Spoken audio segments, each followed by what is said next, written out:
Amen, amen, amen. So the first session was taught by Kelly, and Kelly talked about, remember the thing that I said I kept hearing about guys or have compassion for men. Y'all remember hearing that? Guys, y'all remember hearing that? Guys, have compassion for men, all right? Ladies, y'all remember hearing that? No, that's wrong. Sinners. Also, one thing we learned a statement to use, right? We learned a statement. If something's not going your way, you say, what can I do to make you feel better? Right? Y'all remember hearing that? Right? Okay, so huh? You remember that? Yeah, y'all remember that one, right? It's also about constantly dying to yourself, right? We have to constantly die to ourselves, understanding, right? We have to continue to push down that selfishness.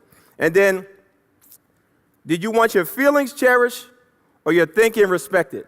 Thinking respected means it's masculine, feelings cherished, meaning that's feminine. So you have to figure that out, okay? And then that's all I got. All I got. Not to say that's all that was taught, but those are the things that stuck out to me. And like I said earlier, if you learn one thing, this is all worth it. Maybe that one statement may change your relationship. Babe, what can I do to make you feel better? That may be it, right? That may be the one thing that God said, man, I want you here to learn that one statement. What can I do to make you feel better? All right. So then I was in the strengths, and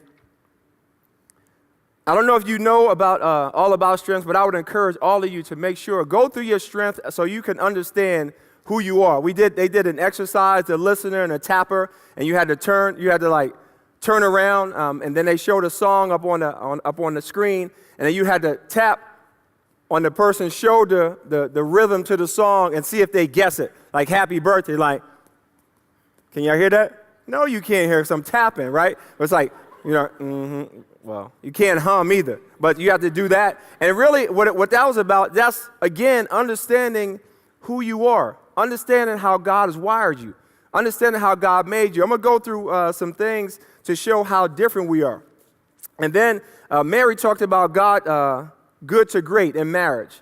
We want a marriage that's worthy of being shown off, right? We want a marriage where all the single people are like, man, I want that marriage right there. Not that they see your marriage and they're like, all the single ladies, no, they don't, right? You want a marriage where it's something worthy to be shown off, because God said it's not good for man to be alone, which means that he meant for us to be together. Okay, so it's a good thing. Everybody say marriage is good. Marriage is good. No matter what you've heard, no matter what you've seen, God's eyes, marriage is good. Okay? And then, so in good to great, Mary talked about women. Women said they're slow to warm, but they get cooking, right? So you got to give women time to warm up. They said it's more about emotional, which makes it physical. So she talked a lot about the intimacy, but it wasn't just the sexual intimacy, it was the emotional intimacy. That God, it's not good for man to be alone, which is why he gave us a helpmate, not the perfect person, understand that. He didn't give us somebody perfect, he gave us somebody that's just right for us. Because if he gave somebody perfect, you probably wouldn't be with them. We wouldn't be with them. But they gave somebody perfect for us that can deal with your issues. How many have issues? If you didn't raise your hand, that's an issue. That was something else, man. Something else. And talked about, as far as, she also talked about in marriage how it's covenantal versus consumer vendor. And a lot of times in today's time, it's consumer vendor marriages. Consumer vendor is, I go in the store, you don't have what I want, I'll go somewhere else. In a marriage, I get in a marriage, you don't give me what I want, I'm out. That's consumer vendor. That's not a marriage that God is pleased with. It's covenantal. It's like, you know what, we in this, and we're going to figure a way out to make this work. That's got to be the mindset when I go in. We're going to figure this out. We're going to figure out a way to make this work. When we get married, we think we're marrying a finished statue, right? Pretty, polished off, finished statue. But a lot of times, what we marry a block of marble that needs to be chiseled and polished. And a lot of the chiseling and polishing is based on, it comes from you, of who that person is going to be as a result of marrying you. So just really as you go into it, just understanding, right, understanding who we are. So she talked about sex, of guys want to have sex in order to feel loved. All the fellas in the house say, I just want to be loved.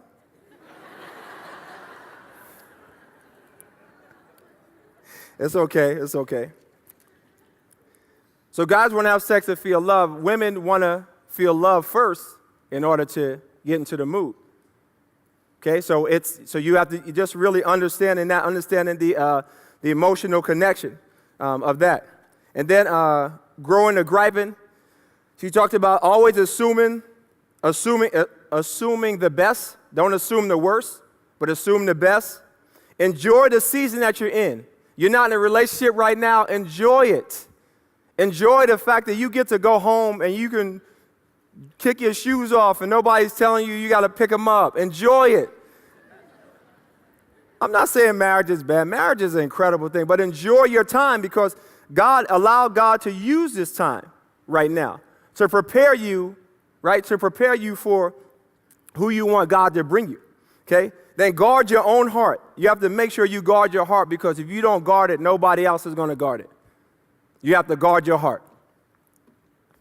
And then the last thing is you have to make sure, okay, if you're single, you have to make sure that if I asked you, give me that person that you desire, and you tell me all these different things you're about this person, you have to make sure is that ideal person that you have, would that person be attracted to you?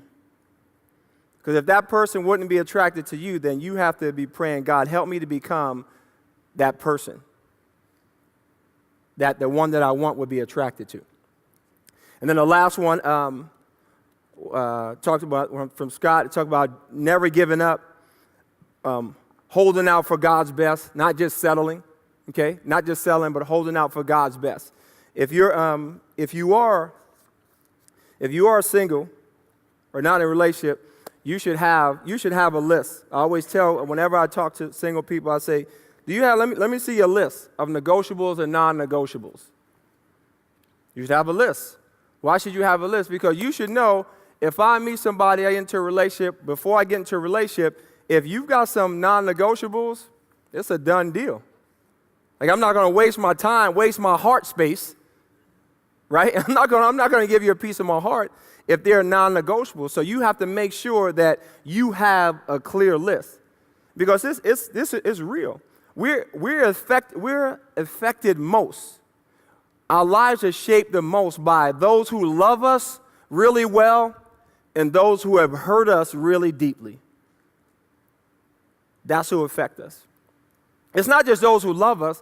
Those who hurt us, they shape us as well. They give us those wounds as well. So we always have to make sure of those things. So as I talked about, I love the fact that we are different. Men and women are different. I mean, I love women. My wife's a woman. My mom's a woman. My daughters, they're young ladies. But they're definitely different. I just threw out a couple of things of how it's positives of being a woman. Number 5, women are, for the most part, cleaner than men. Would you agree with that, guys? Yeah. We're good with that. Women are cleaner, right? They just is clean, like there's, Bath and Body Works. Men, we don't really hang out there, like we good. Is there soap in there? I remember growing up, I would take bubble baths with like dishwashing detergent. I'm like, yes, bubbles. I don't care. I don't care what honeysuckle, almond. No, just soap. The women are right, and guys, we're thankful. Amen. Amen. Right? What if your wife was nasty like you?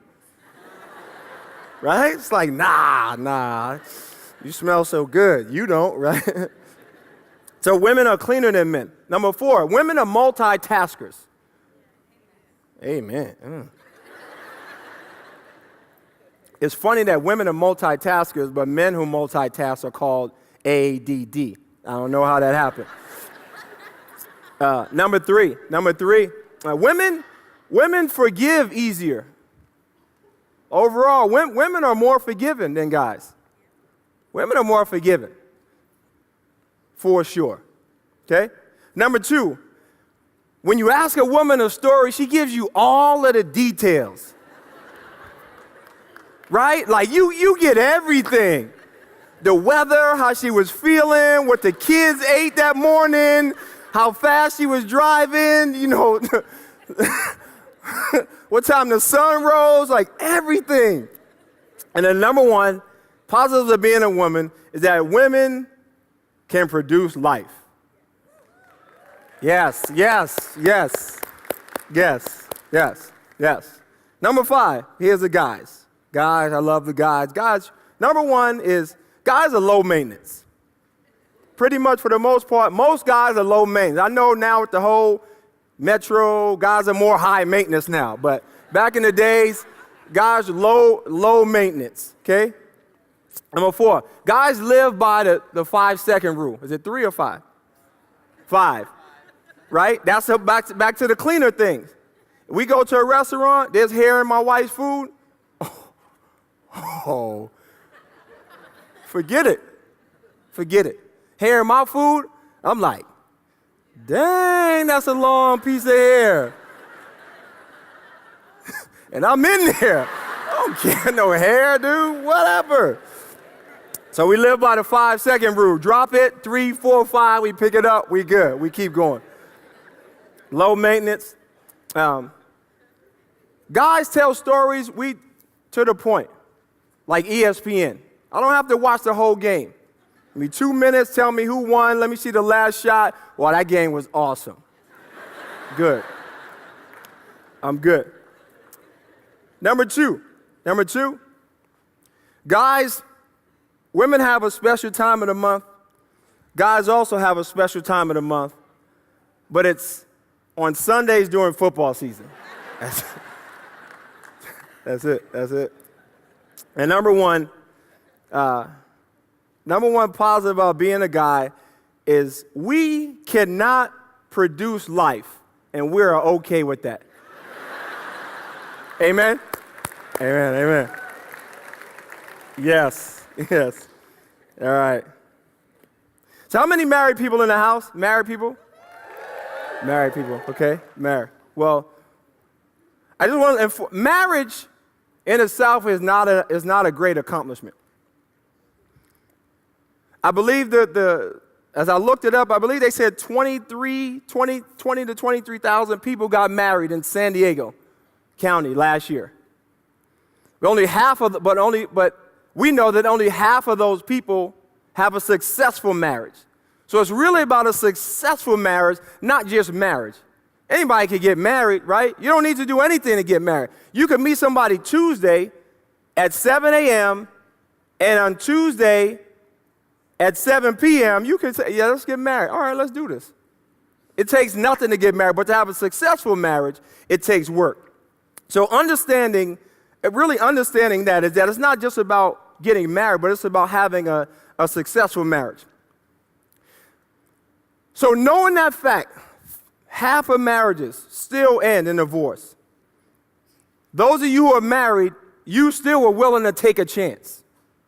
Those of you who are not married, you're still willing to take a chance. And take the chance of heartache, heartbreak, abuse, betrayal, abandonment. See, marriage is kind of parallel to, in a sense, extreme sports. It's like if you get injured, like if something goes bad, you could potentially die. In a failed marriage, parts of you or your spouse could be hurt and quite possibly die. And you still want to do that? Like, why would you take that chance? Here's why. Because you're still willing to find that one to say, in sickness or in health, in good times or bad, till death do us part, I'm still willing to take that chance. Why? Because of what it could be. See, if we get it right, if we get marriage right,